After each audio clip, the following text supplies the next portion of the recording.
Did you see him run? Did you see him run? Tom Holland plays Danny Sullivan in The Crowded Room. I'm Matt Noble of Gold Derby, and I wanted to start things off by asking you, Tom, how did you find the truth in a character who finds reality so confusing? Oof, wow. That's a tough question to start with early in the morning. I think finding the truth was about really just focusing on Danny's core self and I think we spent 4 episodes convincing the audience that his reality is our reality, that there's nothing special about it. It is just a troubled kid who's incredibly vulnerable, who is taken advantage of, and who is suffering socially. So for us to really just dive into that and to have that amount of time to bring the audience with us and convince them that Danny's reality is the only reality, I guess is how we found the truth. And then as the show progresses, we start breaking down that reality slowly, and then eventually we break it all down at once. So I guess it was just about being patient and really kind of biding our time to not trick the audience, but to get the audience to believe that his reality is just like yours or mine. Mm. And like it means we go on his journey a little bit in terms of like our sense of reality shifts as his does, which is pretty cool. Yeah, because with any character I play, I always want to try and find a way where audience members can see themselves in the character. So those kind of earlier episodes where we were portraying Danny as this young, vulnerable kid who was getting picked on at school, who was struggling to fit in, the vast majority of people have experienced that at some point in their lives. So I wanted people to feel connected to him so that when the awful things happen to him and when the light really comes out of what he's been through, you suddenly find it really difficult to relate to him, but you empathize with him because you feel like you know him and you love him. Hmm. What was most important for you in playing Danny? I think the most important thing for me was something that Akiva was adamant about in the development process of this film, which was the responsibility of telling a story about mental health from a positive point of view.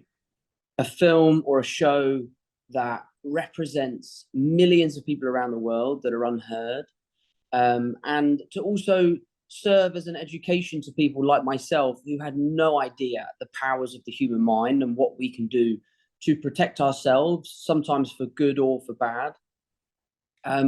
So I think for me, that responsibility was pretty heavy, because I could just feel it in Akiva's energy that he really wanted to change the stigma against mental health. So making sure this show was a positive representation of that was really important to us. Mm. Did you learn anything from sort of getting inside this character's head? I learned a lot about like my own resilience, and like what I can put up with, which was, it was really eye-opening. This was a really tough job for a multitude of reasons.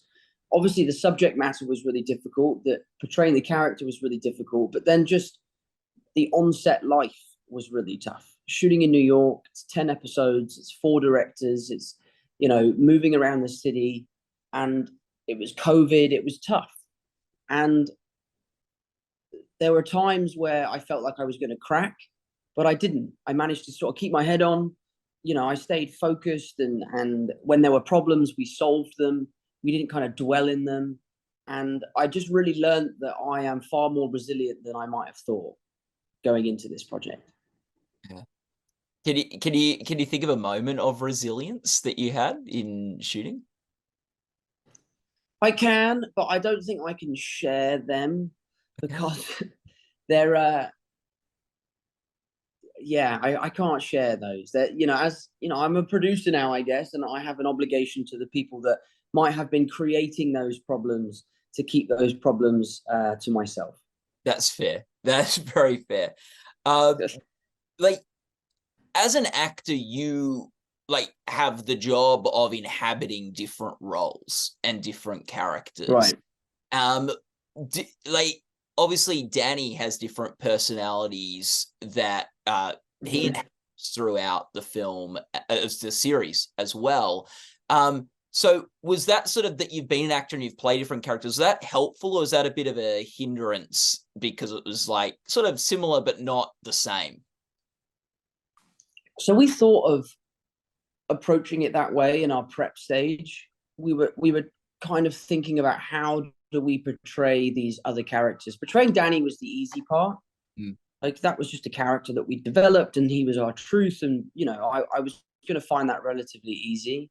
But then playing the other actors, we were kind of toying with this idea of, shall I portray those characters as if Danny was pretending to be them? But the reality is Danny doesn't know that he's becoming them. So they needed to feel like main characters in their own right. They needed to all be number one on the call sheet. So we are.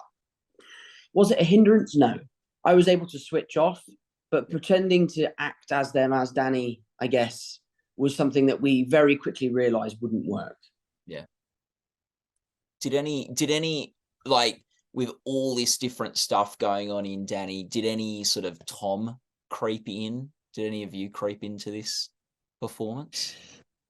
You know what? It's really interesting. So whenever I break down a character, the first things that I do, sometimes subconsciously, but normally it's a conscious decision, is I'll go through a script and I'll pick out the moments that I feel like I relate to with the character. Moments where I feel like, oh, I do that anyway. And then I build upon that. And that's how I feel like I make a character that's very kind of true to myself while, you know, representing different things. But with Danny and this show, I couldn't really find anything. So this, for me, when I see the show, it feels like the biggest departure from myself. I don't see any of myself in this character. You know, I have the crazy hair and the clothes, and I think our production team did so well with making it look like the 70s. So when I see this show, I really, really don't see myself in it at all. Oh, well. Was that sort of freeing in a sense? It was freeing. Yeah, it was. It was really. It's liberating to watch it.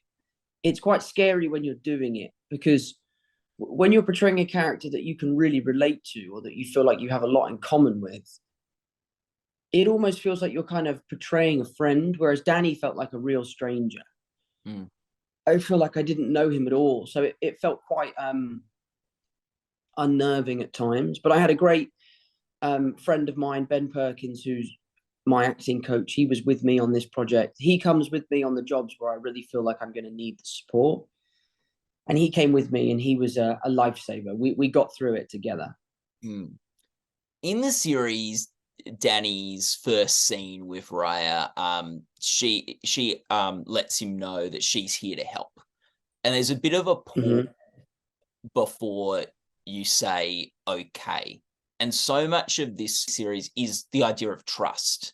And like, how much thought did you put into moments like that where there's like got to be a pause before, as Danny's processing things and has to decide whether he wants to trust her or trust others in the show? Well, I mean, we were really lucky that Jodie, our script supervisor, and Akiva, Jodie was a clinical psychiatrist, and Akiva has an extensive background in that field. So we had these two incredible resources on set to sort of talk to them about the process of therapy, what people like Danny do in those situations. So lots of those moments, pausing, you know, reacting in certain ways, shutting down or opening up, those were all conversations that we had with Jodie and Akiva. I even remember, like, in the early drafts, Danny elected to speak about Adam and Adam's death in like one of our really, really early on interviews with Raya. And Jodie, at this point, who's our script supervisor, we didn't know her very well. She sat Akiva down and basically said like that wouldn't happen. And I really admired her for that because, you know, that's a brave thing to do early on to someone who spent 2 years writing some scripts.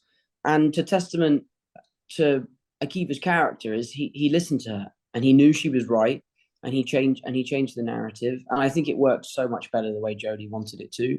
But back to your question, yeah, I just would rely on them and ask them questions about how would someone who's suffering from what my character's suffering from react in those situations. Yeah. And like with operating acting with Amanda Seyfried, you have so many like scenes with her and just her in the film. What did you learn from her as a scene partner? I guess what I learned from Amanda is I really learned how to like keep it fun and light. You know, what we were doing was dark and intense and there was loads of dialogue and pages of new dialogue and we would do 5 or 6 scenes a day and it would just feel like this endless journey to tell this story. And it was really fun. It was really, really fun. Working with her was a delight. Even in moments where the stuff we were doing was sad and emotional, we still found time to laugh and to talk, and we were knitting and stuff and having just a really good time. So I feel very lucky and blessed that Amanda came on to do the show because she really did bring such a positive light to the set. Mm. And I do think, like, even in sort of Spider-Man, which is sort of like more thought of as a like blockbuster type film, I think like often your most sort of compelling and fun scenes are the ones when you're sort of maybe the quieter moments just with another actor. When you're in one-on-one scenes, how do you try to serve the person you're with? As in, like, how do I try and serve the scene partner? Yeah. Like, how do you sort of like, what do you offer to them, or how are you sort of other minded when you're acting with another actor in a one-on-one scene? I don't really know, to be honest. I just make sure that I listen. Yeah. And like, you know, I really like working in an environment where people feel comfortable to like chop and change dialogue and to mix things up. So for me, it's just about listening and being focused and, you know, treating their coverage like my coverage. That's something that I've always been really adamant about. It really drives me crazy when you do a scene with someone and then when it comes to your coverage, they kind of just switch off. And there are people like that. Everyone's worked with people like that. And I just think it's really rude. Amanda is the complete opposite. You know, she gives you as much performance as she does on her own coverage. I really learned that from Downey. I remember being on set with him early on in my Spidey days. And you'll do his coverage and then he'll come back to you to do your coverage. And then he'll discover something so fantastic in your coverage because he's performing that much that you'll almost be like, we should go back and get more of his coverage. So I've always just really admired his way of working and kind of based my on-set model off of him. Yeah. Oh, that's cool. And like, is it like, because Spider-Man's such a different, like, sort of tone than what you're doing in the crowded room. And, but is anything from playing Spidey that you've learnt that has helped you with any performance you approach?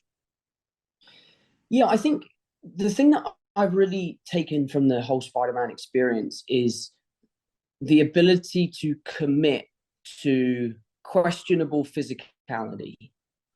You know, on that first movie, I was really nervous about whether or not I was doing too much in terms of the physicality of the character. As an actor, your face is kind of your superpower. So if you take that away and put someone in a mask, all of a sudden it's really difficult to emote and to perform. I was really lucky that I had the eyes that could move. That was really helpful. But for me, having done that now for damn near 10 years, I guess, or maybe not 10 years, maybe 8 years, it just has given me this really great sense of confidence in my physicality and my ability to kind of manipulate my body and do different things. So whether or not it's the way that Danny walks, or the way that Yitzhak holds himself, or the way that Jack sits, or the way that Johnny shuffles, or the confidence that Mike has. I always felt very confident that I was doing the right thing with my body, and I've learned that from Spider-Man. Yeah, nice.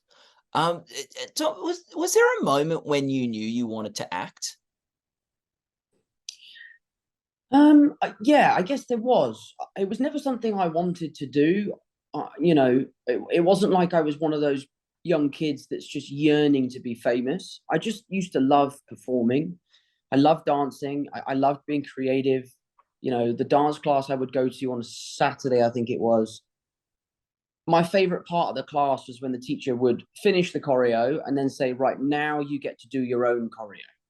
And I would love like doing my own dances and stuff like that, and being creative. I did Billy Elliot on the West End. It wasn't something we sought out to do. Someone asked me to audition. They spotted me at a show and was like, oh, you should audition. And as any young kid would, I was like, yeah, I'll try my best and see where I get. But it wasn't really until I was on set with Naomi Watts that I really started thinking of like, oh, wow, I could totally be an actor. But at that point, I still hadn't met my American agents yet. And then it wasn't until I was about 15, 16, where in the UK back then, you could decide whether or not you would go into further education or you would kind of stop there. And I just remember thinking like, I don't want to go to school. I want to be creative, and I want to, you know, work and go and experience the world. And acting was kind of my ticket out of there.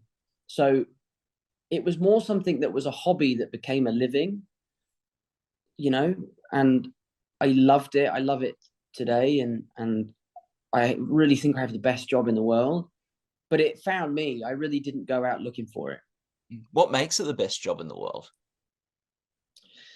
I think the people, firstly, is the highlight. You know, I'm really lucky that I have a team of people that I work with who are my best friends. I met them when I was 15 on a film years ago with Ron Howard. We've worked together on nearly every project, and I just love being with them. I love creating with them. I love, you know, the memories of working on different films with them. I love traveling, experiencing new cultures, working with new people, reading new scripts, being creative, figuring out new characters, making shows like The Crowded Room, which is ultimately emotionally fulfilling, but also really educational. You know, I learned loads about mental health, and I read the book, a book that I would never read, like a 500-page book about therapy. There's no way I read thrillers. That's it. And I learned so much about it, and I really enjoyed it. So there's so many elements to this job that I love, and I feel so lucky to do it to the level that I get to do it. And I just, you know, I'm loving it. Oh, and like you said, you sort of wanted an excuse to sort of stop doing education, but sort of acting has given you another way of education and another way of learning and like growing and all that sort of stuff. 100%. Yeah, that's Yeah, awesome. I always feel like each new job feels like your first year of university. Yeah. Like you meet new people, you know, you're fast friends with everyone, and you know, you're learning. Like I've got a film that I might do next year, which is, you know, vastly different to anything I've done before, and I'm just really excited to learn about what the world was like in that time, and yeah, I'm excited. And so you talked about, like, particularly with Amanda, how important it was to have fun, even dealing with dark stuff in the ground room. It can be from anything you've ever worked on. Do you have just a moment of like just great fun working on a project and acting, just something that brought you just so much joy and just you had so much fun doing? I mean, it depends on what you're looking for. I mean, I remember the scene where Danny takes the stand is the hardest thing I've ever done. Yeah. From a logistical standpoint, you know, playing one person pretending to be another person while internally playing the person you're pretending to be, who's arguing with the person that you're playing, is a real fucking mind fuck. Like that is And I remember reading that scene and just sort of panicking, trying to figure out how we were going to do that. And I remember spending days with Ben watching Jason's side of his coverage and mimicking our favorite take and being like, right, this is the take that we think will be in the show, and mimicking it and mimicking it and mimicking it. And it was tough. It was really, I felt very vulnerable up there on the stand. It was almost like being on stage. And I know you asked me about having fun. Yeah. But I was loving it because I knew I was doing really good work. And I knew that what I was trying to achieve was happening. And as much as it was daunting and it was intense, and also I was crying my eyes out, I was really relishing in like my hard work paying off, which I was just really proud of myself. I just was really, really like, wow, I really pulled my socks up and got on with this. But then, but then there's other times of having fun where, like, I remember doing Chaos Walking with Doug Liman. I have a video of me laughing for like, I think the video's like 7 minutes, just because it was right at the end of the shoot. I was so tired. I was like deliriously tired. And in that film, we have this idea that there's this thing called the noise, which is like our thoughts that kind of exist around our face.